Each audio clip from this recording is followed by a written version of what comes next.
Kaixo, beti esaten dugun moduan, lehenengo pausoa, ekuazioak burutzean da agertzen diren parentesiak desagertaraztea. Hemen ikusten dozu, agertzen direla biderkadura batzuk, biderkadura hau arrunta da, baina hemen dago biderkadura nabarmena. Biderkadura nabarmen horretan, A, ken B, itxurako biderkadura nabarmena dugu. Beraz, badakizu, bere emaitza, dala, akarratu, kenbia B, gehi B karratu. Goazen ba, agertzen diren biderkadurak garatzen. X, bider X gehi bat, biderkadura hori, X biderkatzen dugu, parentesiko gai bakoitzarekin, X karratu gehi X geratzen da. Zati bi.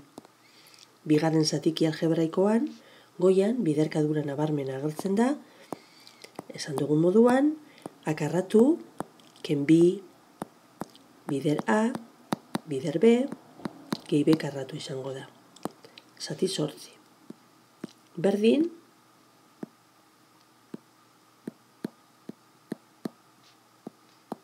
hemen ez da ezer aldatzen. Jarraitzen dugu, lehenengo zatiki algebraikoa berdin idatziz, baina, bigarren zatiki algebraikoan, agertzen diren parentesi txiki horiek, ematen duten emaitza, berbi eginaz bi X, lau X karratu ematen du. Bi bider bi X, ken lau X, gehi bat. Zati 8. Berdin,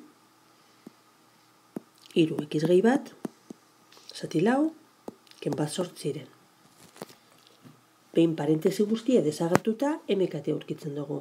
MKT, hemen 8 dugu, zatitzaile guztien artekoa. Orduan ipintzen dugu, zatitzaile bakoitzaren azpian 8. 8 hori, zatitu behar dugu, birekin, eta emaitza laudalez, lau biderkatu behar dugu, X karratu gehi X-ekin. 8, zati 8 bat dalez, hemen geratzen da, lau X karratu, ken lau X, gehi bat. 8, zati lau, bi. Bi, bider hiru X, gehi bat egin beharko dugu beti, parentesia ipiniz, ero, zuzenien biderkatu dezakezu bebai. 8, zati 8 bat, hemen, ken bat. Orain biderkadura horrek, esan do lehen zuzenean egin daitezkela, nik bi pausotan egin ditut, hobeto ulertzeko, baina ez da derrigorrezkoa. Lau X, karratu, gehi lau X, ipinido lehenengo biderkaduraren emaitza moduan, eta bigarrenian, lau X karratu, ken lau X, gehi bat, zati 8. Zatiki algebraiko honetan, bi bider hiru X gehi bat, bi bider hiru X, 6X, bi bider bat, gehi bi. Zati 8. Ken bat 8.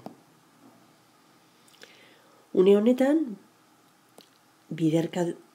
zatiki algebraiko guztiak elkartu egiten ditut, eta marra bakar baten azpian ipintzen du lehenengo atalian, zatitzaile komuna 8, eta bigarrenian ere 8.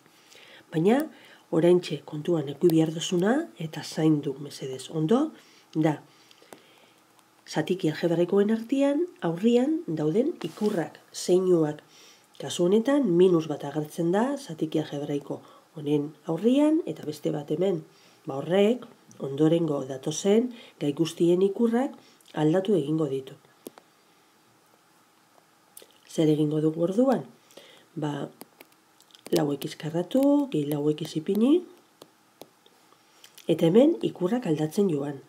Ken lau X karratu, gehi lau X, ken bat.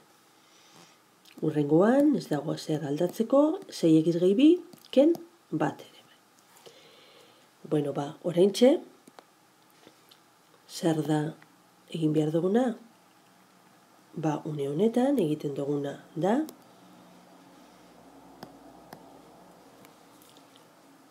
antzekoen arteko eragiketak amaitu. Lau X karratu, ken lau X karratu, 0.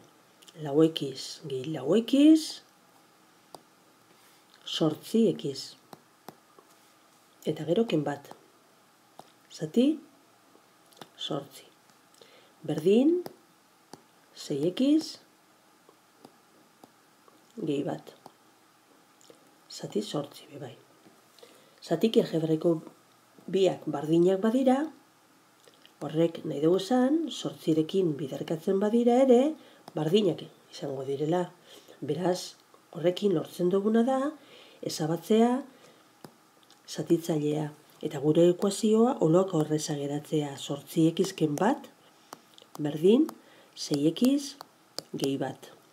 Bueno, lehen mailako ekuazio errez hau burutzeko, egiten duguna da, nahi baditugu ekizak adibidez eskuineko partian, eskerreko partian hobeto geratu, egingo duguna da, ezabatu bigarren ataletik 6x hori ken 6x eginez. Orduan, geratzen da, 2x lehenengo atalian, ken bat, eta bigarren atalean, 6x ken 6x 0, geratzen da bat. Orain, 2x, eta kasu honetan, zer egingo duke bat hori hortik ezabatzeko?